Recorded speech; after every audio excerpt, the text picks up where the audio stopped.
Yalamanchi,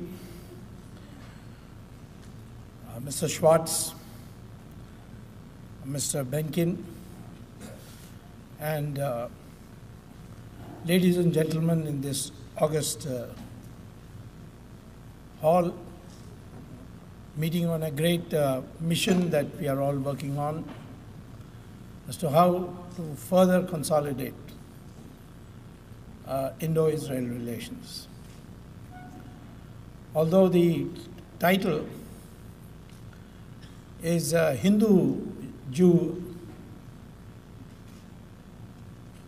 Association or Relations, but both of us are overwhelming majorities, the Hindus in India and the Jews in Israel. And so, in effect, it is whatever we say about Hindus and Jews equally applies to Indo-Israel relations. Yalamanchi introduced me as a detective. I only detect, I don't do detective work. And it's been a great mission with me that India and Israel are made for each other, and therefore they should stay together. I was a graduate student for a PhD at Harvard in the early 60s, and I had many Israeli classmates. Some of them rose to great heights in their country when they went back. One of them was a very good friend of mine called Yoram Ben Porat, who became the president of the Hebrew University. Unfortunately, he died later in a traffic accident. And he came once in the early 80s to India to attend a conference on population control. Both of us were students of a very famous economist called Paul Samuelson, as well as Simon Kuznets. And Simon Kuznets, of course, had very close connections with Israel. And so when he came, he called me up in a very hushed voice. And he said that, will you see me? I said, of course I'll see you. Where are you? He told me the hotel. I went there. And he was looking like a frightened person. So I said, what happened? He said, I came for a conference, and the conference sponsors said that please introduce yourself as an American and not as an Israeli. So I said, I'm surprised. I mean, that conference sponsors are idiots, if you tell me that. But anyway, what can I do for you? He said, I want to see Taj Mahal. So I said, okay, I'll do the best thing for you. I'll put you on a tourist bus, and you go all the way to Agra, the city where the Taj Mahal is, see it, and come back.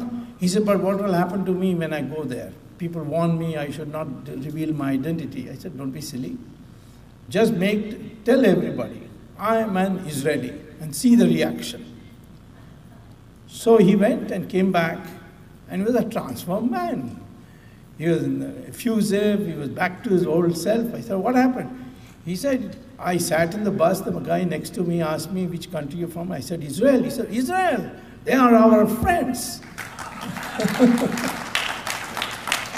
And the passengers took me to their residences in Agra and gave me dinner, lunch, and so on, and put me back. He said, I never would have believed this if I had not seen it. Throughout the existence, from the beginning of the existence of Israel, modern existence in 1948, the Indian people overwhelmingly supported Israel.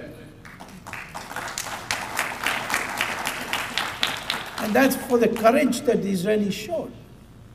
Surrounded by a hostile environment, a handful of people converting desert land into greenery, producing technology which was never known before to the human beings. So this admiration was there. And it was not, it is wrong to say that India's policy was because of the Muslim vote. Muslims generally in India have no particular stand on Israel. Yes, there are intellectuals, left-wing people particularly, amongst the Muslims who make it an issue. Some of them are financed from abroad for their studies. But I have met Muslims who have come to me saying, can you get me a visa? I want to go and see Al-Aqsa Mosque. And there are people who have never held this against me, that because I was advocating openly Israel. The real reason why India hesitated, and I'm not justifying it, but the real reason India hesitated was the Soviet influence in India and the Soviet patronage of certain terror-promoting states like Syria, Libya, and other countries. It's the Soviet Union which felt that Israel is a gateway to the United States. And if India improves its relations with Israel, then India has improved its relations with the United States at the expense of the Soviet Union. And the whole transformation took place when Soviet Union ceased to exist. In 1990, it collapsed. I had been from the time I returned from Harvard and joined Indian politics in the early 70s, I had been advocating we should diplomatically have ambassadors from Israel exchanged. We had recognized Israel on 17 September 1950. And we had a consulate in Bombay. But we did not have an embassy in Delhi. So the only thing was to have that level. That too was promised, but then Jawaharlal Nehru became so close to the Soviet Union, so it became a factor. And that's why the delay took place. My first visit to Israel was in 1982, when Prime Minister Begin personally wrote me a letter inviting me to Israel. So in Parliament, Mrs. Gandhi read about it from the newspaper that the Israelis had invited me and I was going. So she personally appealed to me in the floor of Parliament that please don't go to Israel.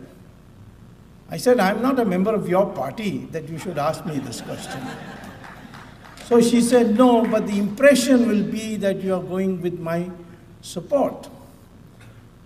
And there will be an impression spread by the enemies of India. I said, well, that's not a good enough reason. She said, well, there has been, this is all on the floor of Parliament. She says there has been a big massacre in Shatila in Lebanon, in which the Israelis were responsible, and this is the wrong time to go.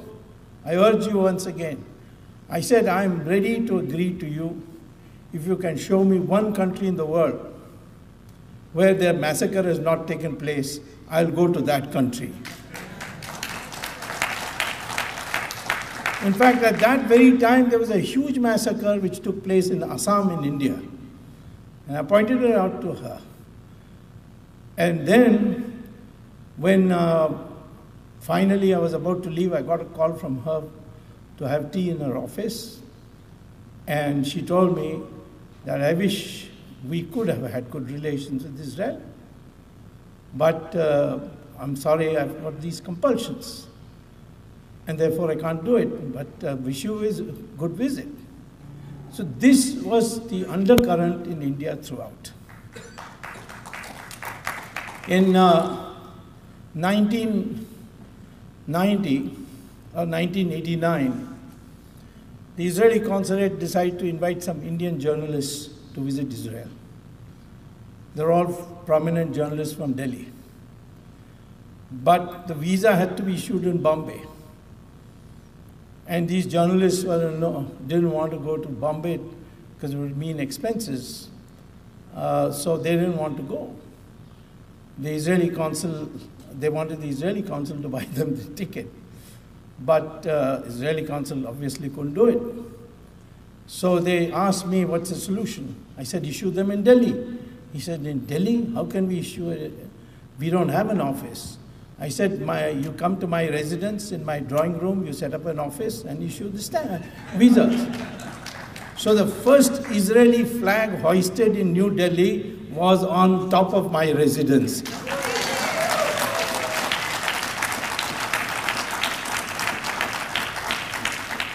Soon thereafter, government came. I became the senior cabinet minister of commerce, law and justice.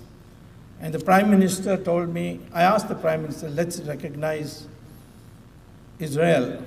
Let's have ambassadors exchange with Israel. So he said, you prepare a note and send it to me, and then we'll have a cabinet meeting and decide. But he said, before I do that, I want one promise from you. I said, what? He says, in my farm, I want an Israeli cow. I said, why? He said, I hear they give an average of 11,000 liters per year. An Indian cow only gives 200 liters per year on the average. So he said, I want an Israeli cow. I said, I can't promise that, but if you invite for dinner the Israeli consul from Bombay, I can get a commitment from him.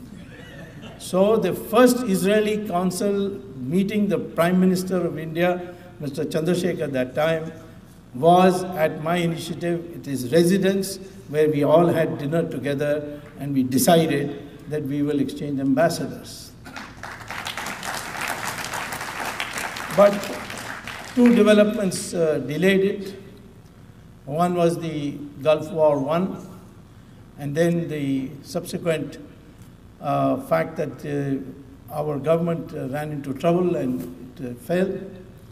And thereafter, elections were held, and Narasimha Rao, who brought economic reforms, really, he came to power.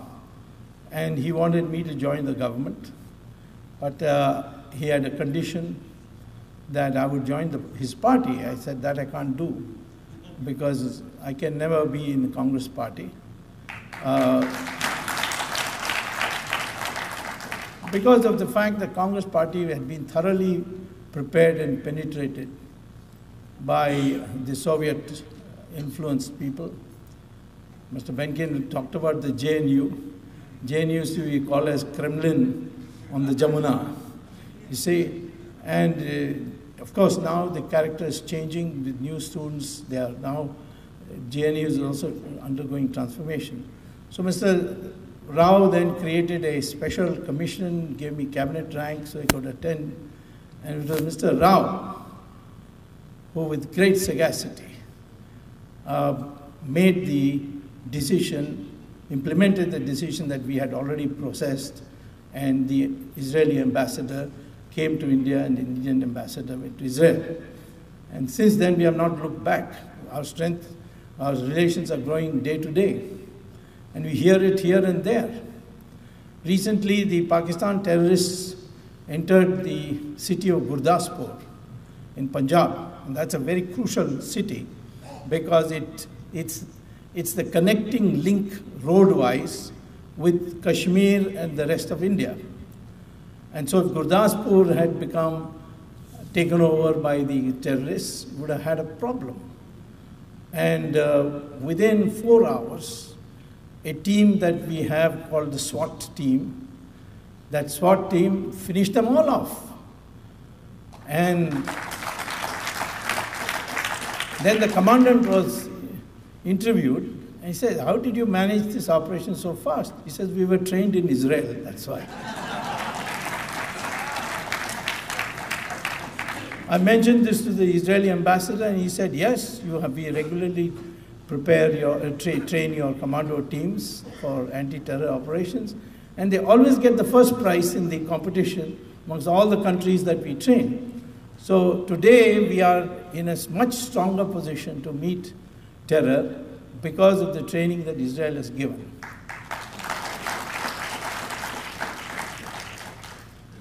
Israel and India has complementarities. But the fundamental complementarity that we have to give effect to today is the fact that you are surrounded by more than 100 million Arabs, and each of them occasionally issues a statement that they want to liquidate Israel. We are 1.25 billion people,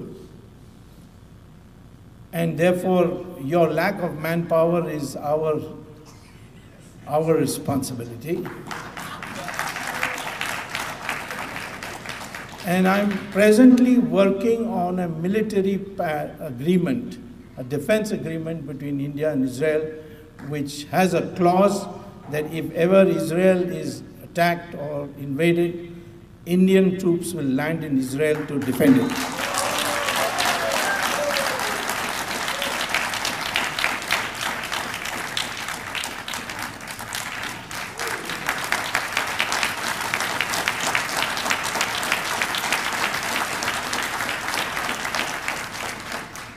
Now, of course, you see, some of the things besides the Israeli cow, which I saw in your country, in Israel, amazed me.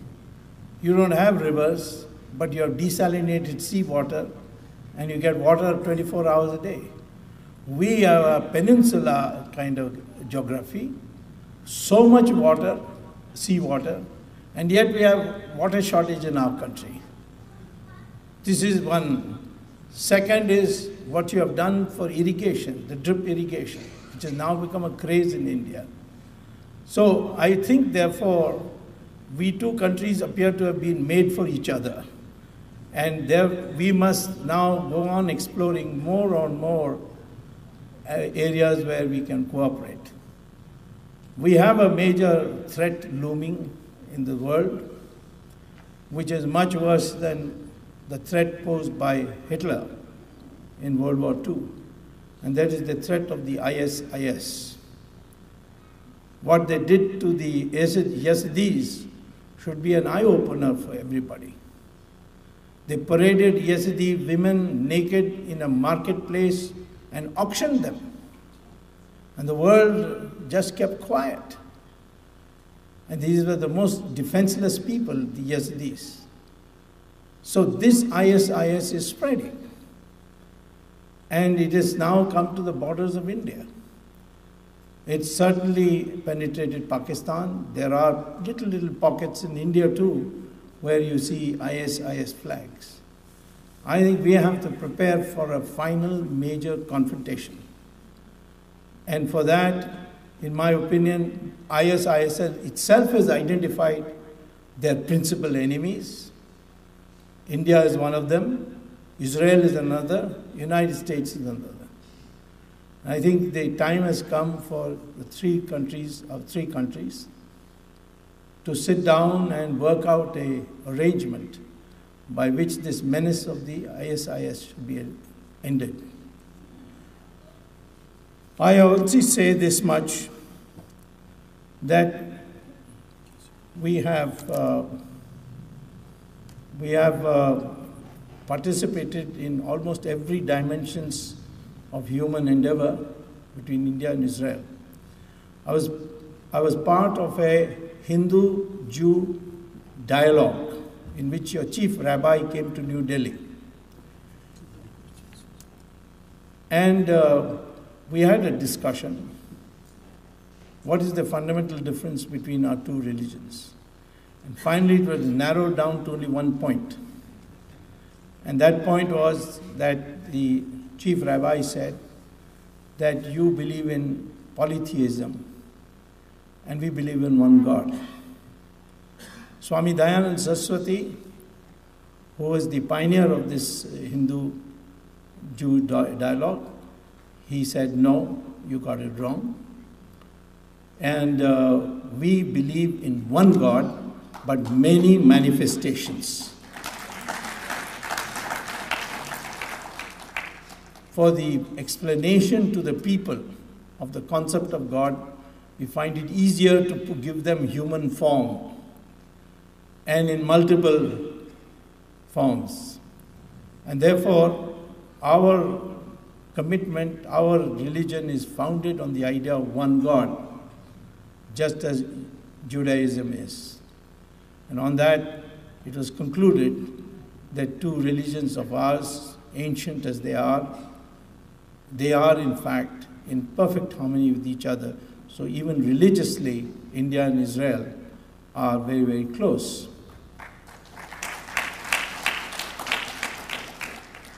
I would like to tell you that whenever it becomes necessary, the people spontaneously respond.